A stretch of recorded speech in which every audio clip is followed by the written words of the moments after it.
Central African time. Thank you very much for staying with us for the Thursday edition of The Journal. You and I are in each other's company until 12 midday. So migration, a big conversation all over the world as you and I speak, because it is shaping communities all over the world. And with many families moving in search of safety, opportunity, and a better life, of course, everybody's talking about it. But these conversations, as we note them, are becoming more common.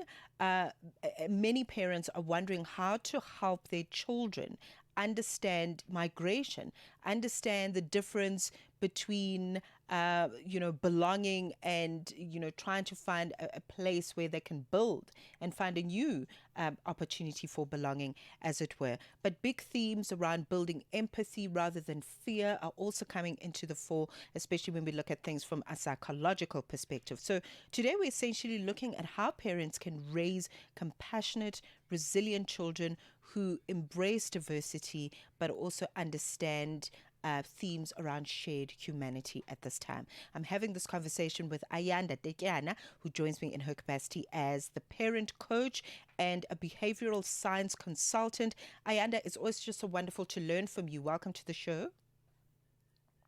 Good morning, everyone. Good morning to the listeners.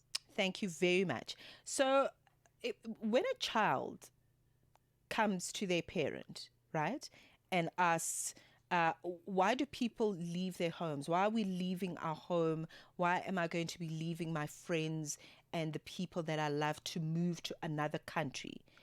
What is the best way for a parent to answer that in an age appropriate way? Uh, the reality is, depending on which skills you have, where you live, there'll be different opportunities that may occur in different parts of the world for you.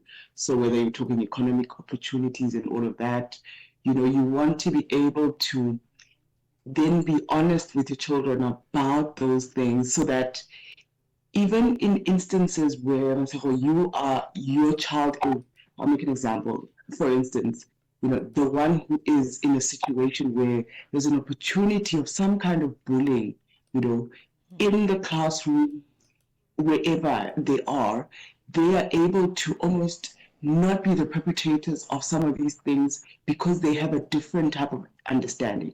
And obviously, as your child grows, you are in a position to give them more information about these things. So things like your empathy towards situations of understanding your economic opportunities, for instance, are so important. So these conversations, we need to have them. And I'm going to say to parents, we need to use opportunities that happen, whether you're watching a snippet on TV, on our children's social media, everywhere, where we can bring in a chance where it's a learning opportunity to say, let's talk about this. Maybe ask your child, how do you feel about this? Mm. And make sure that it's just a learning opportunity where your child is able to understand that these things are really happening, and it's different conversations that are happening on different spheres. But as parents, we have an opportunity to influence our children in so many ways. And I always say we must never negate that responsibility. And unfortunately, the reality is not, it's not just in what we say, it's also in how we treat other people. Whether you're at a restaurant and you treat, we as parents have so much responsibility in that regard, in terms of how we then teach our children how to treat other people. And most importantly, it's just we have a responsibility in the modeling Mm. perspective. All right, let's unpack that responsibility, because we want to get to a point where parents actually understand that that's exactly what it is. It's a responsibility that they carry to help children process this as a way of being now. Because if I'm going to take you as my child and move you to a completely different environment at age 12, where for the last 12 years you've known a certain type of thing, how do I then prepare not only myself as a parent, but prepare the child correctly for the new way of being, the new schools, the new languages, the new food that they're going to be surrounded with going forward? I would say maybe the first responsibility is just maybe having a mindset of curiosity, first of all. But equally important is being in a position where you are creating intentionally a safe space, so that when your children come back and say, okay, this is what has happened, and maybe it's uncomfortable to them, maybe it felt, like it took them out of their safe space. But instead of shushing it away as a parent, we now have a responsibility to come and have a seat with them and say, okay, what then happens when things like this happen? I always make an example, just to give a personal experience. When I moved to where I currently live, my children had to go to Afrikaans schools. And in that time, for instance, we just had to experience a whole lot of differences in terms of just culture, all of these things. But in order for me to be responsive to the emotional situations that they were going through, I mean, I'm talking about, my daughter coming home from school, spending a whole day and not understanding a word that the teacher has said, but me being able to be there and to embrace her and hug her and cry with her when she says, listen, this is very frustrating for me.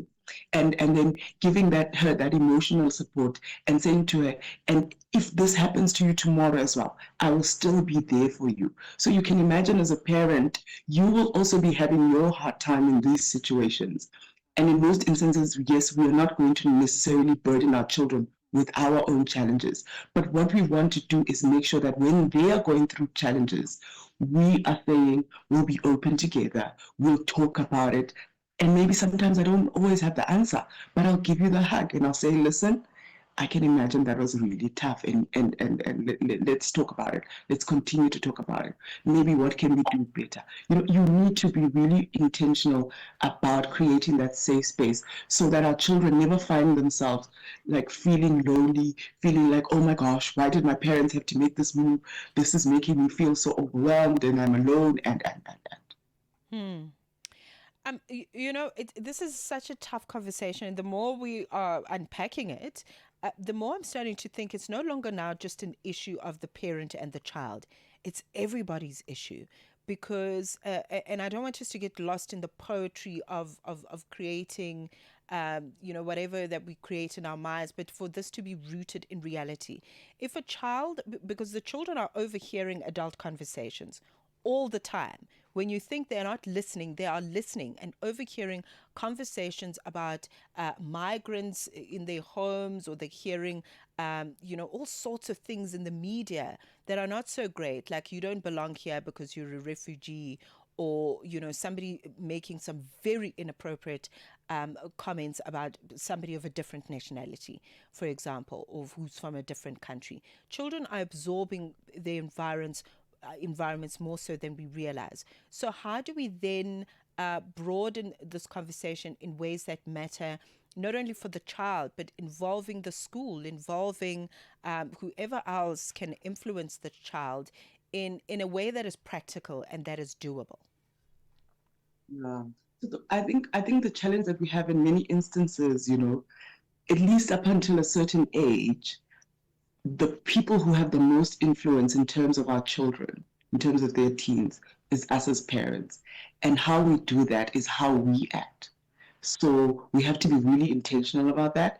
But then at a certain age, unfortunately, it is our environment that then takes on, it is the media that then takes on. So how we then are intentional in how we treat people, how we are intentional in terms of just that empathy, being open, being curious as individuals, to a certain extent plays a huge impact in terms just that bottleneck theory modeling in terms of who our children see themselves and what they model themselves. But we also have to be realistic. At a certain point, then the environment that we're in is the one that's going to take over. And that's why for me it's so important to have the continuous conversations, so that then we then challenge our children. Maybe they come home and they say something that feels very uncomfortable, that's not necessarily your own principles. Then you can, as a parent, say, no, my sweetie pie, wait a minute, what did you say?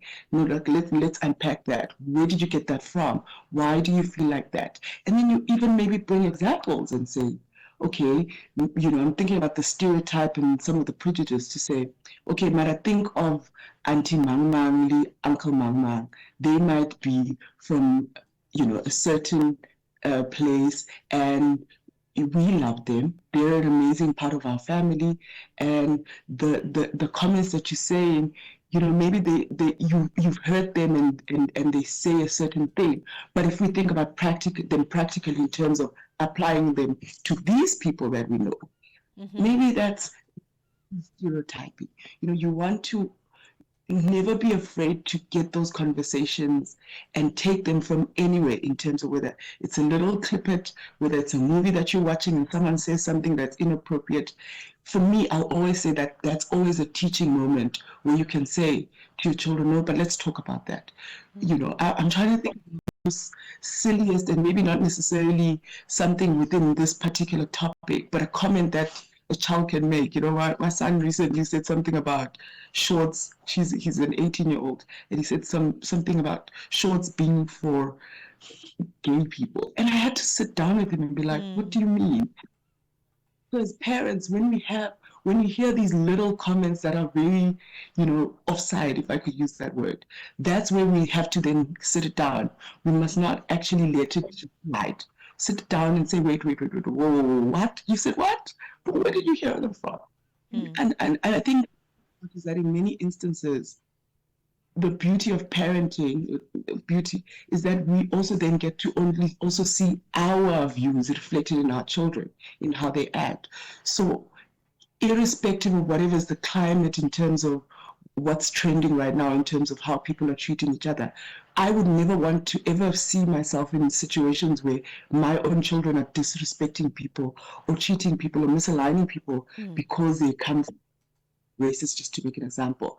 But the messaging then that I need to always be giving in my home, and I'm very clear about that, is that we respect elders, we treat everyone with respect, and we treat everyone with empathy, and we give everyone a chance, and those are the kind of messagings that we then help our children to say, at the end of the day, if we're humans, and we never live. Right. So right now, I could be happily a South African, living in South Africa, having all the amazing opportunities, but I don't know what then happens to my son as he pursues a certain degree or whatever in the near.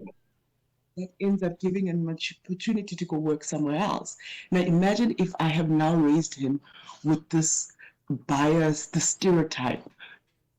As he adjusts to the life anywhere else, he's also going to feel inferior. He's also going to have this, you know, an unfortunate feeling. So this is why it's so important that these conversations are not ignored. We literally sit down with them and we talk about Right. them until we are deaf in the ears, for that matter.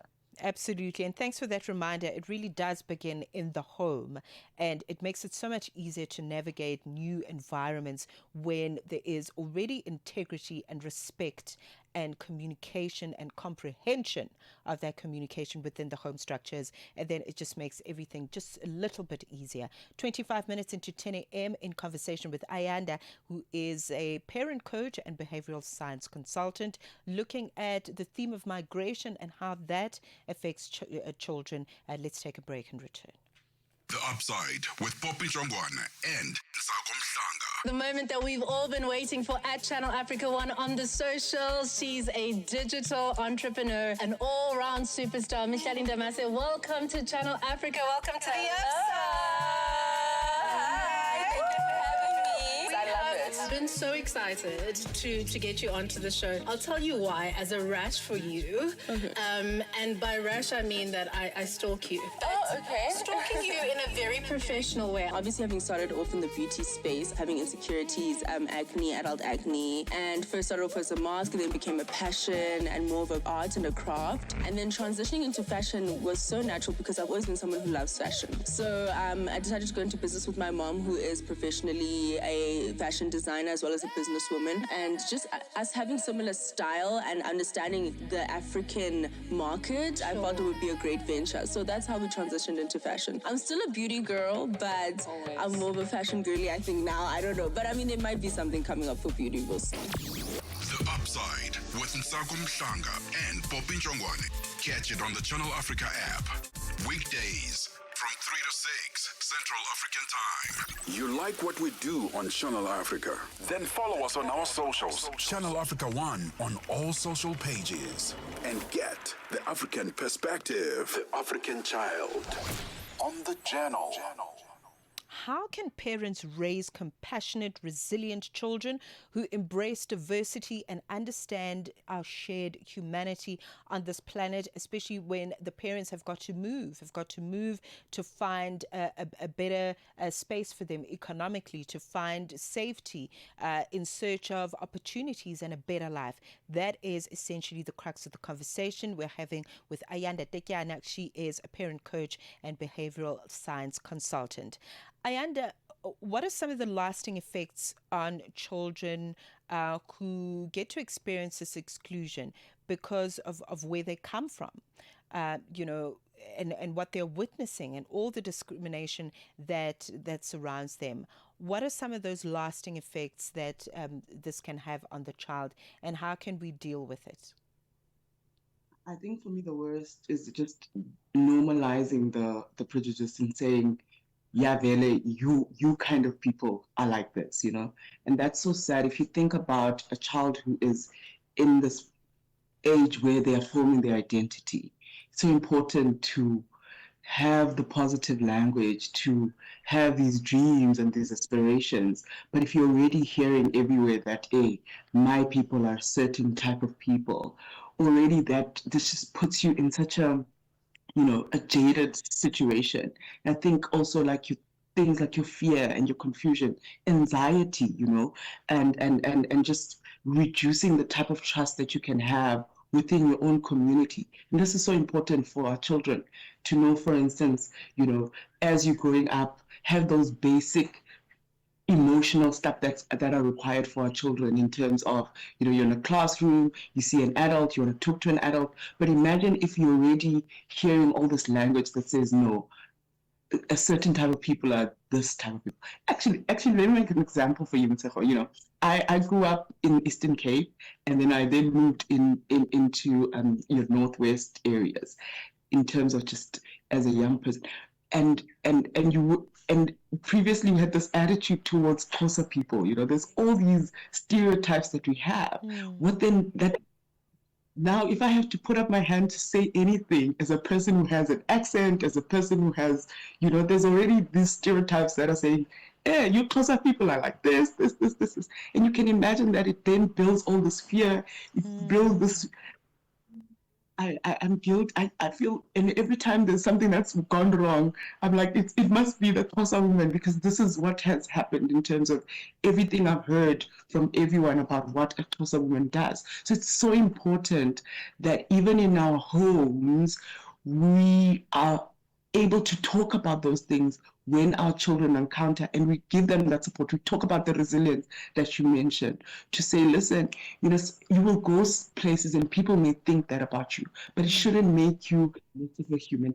And for me, more than anything else, this is why I always talk about how important it is for us as parents to have an open door policy when it comes to emotionally supporting our children. I know that in most instances we are juggling so much as parents.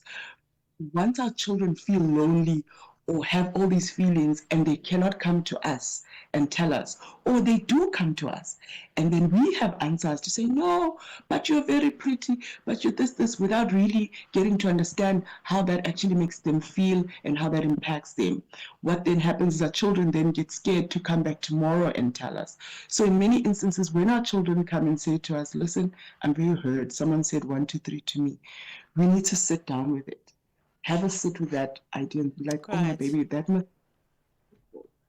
how did that make you feel? And maybe, okay, tomorrow, how, we almost want to learn to be therapists, when we talk about as parents, we're juggling so many. You want to almost learn, figure out how you can support your child in this instance. And if you realize that this is very hurtful to your child and it's really affecting your child, they're starting to pull away, they're starting to feel like they don't really belong. That's where you really putting in the steps to say, professional help to help them with their resilience so that they can say, okay, fine. Maybe right now, culturally, maybe socially, where I live, there is this attitude towards children who have this, have that, or children who just 100%. need. Yeah. Okay. Ayanda, unfortunately, we've run out of time, but thank you very much for your perspectives. It's always just such an honor to talk to you. Ayanda Tetyana, who is a parent coach and behavioral science consultant. We cross to the sports desk now. It's time for us to check in with the latest. Fikile Lungwati is standing by. Sports.